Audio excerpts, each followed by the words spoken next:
दोस्तों दोस्तों आपको पता है सरकार ने 50 उद्योगपतियों का कर्जा माफ़ कर दिया है। यानी 50 अंधभक्तों के फूफाओं का कर्जा माफ़ कर दिया है। मेहुल चोकसी, विजय माल्या, बाबा रामदेव जैसे बड़े बड़े उद्योगपतियों का कर्जा माफ़ किया है। ये वो उद्योगपति हैं जो देश का पैसा लेकर के विदेश भाग गए थे। सबसे पहले हम बात करते हैं मेहुल चोकसी के बारे में। मेहुल चोकसी 5492 करोड़ रुपए का कर्जा माफ़ किया है। और फिर दूसरे नंबर पर आते हैं बाबा रामदेव, 2212 करोड़ रुपए का सरकार ने उनका कर्जा माफ़ किया है। विजय माल्या 1943 करोड़ रुपए का सरकार ने कर्जा माफ़ किया है। और चौथे नंबर पर आते हैं संदीप झंडेवाला, 4314 करोड़ रुपए का सरकार ने इनका कर्जा माफ़ किया है। और फिर आते हैं पाँचवें नंबर पर जतिन मेहता, 4076 करोड़ रुपए का सरकार ने इनका कर्जा माफ़ किया है। छठे नंबर पे आते हैं विक्रम कोठारी, 2850 करोड़ रुपए का इनका कर्जा माफ़ किया सरकार ने।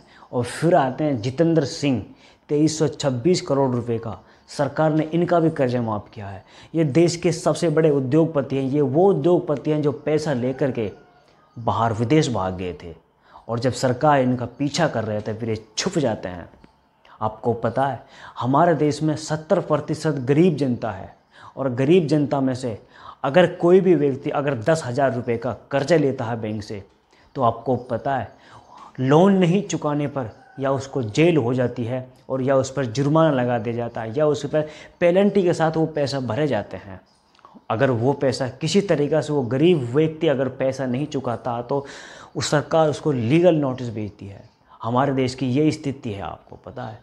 और फिर अंधभक्त इन पर इतने खुश हैं और अंधभक्त कहते हैं कि सरकार जो भी कर रही है वो ठीक कर रही है।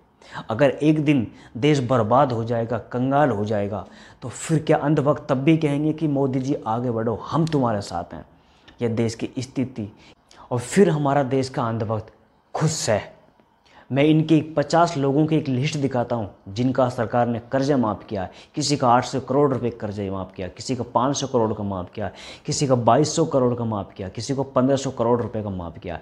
वो आप लिस्ट देखिए, मैं आपकी लिस्ट में दिखाता हूँ आपको। आप इस लिस्ट को देखिए। ये सरकार ने 50 मेन उद्योगपतियों को कर्जा माफ़ किया है।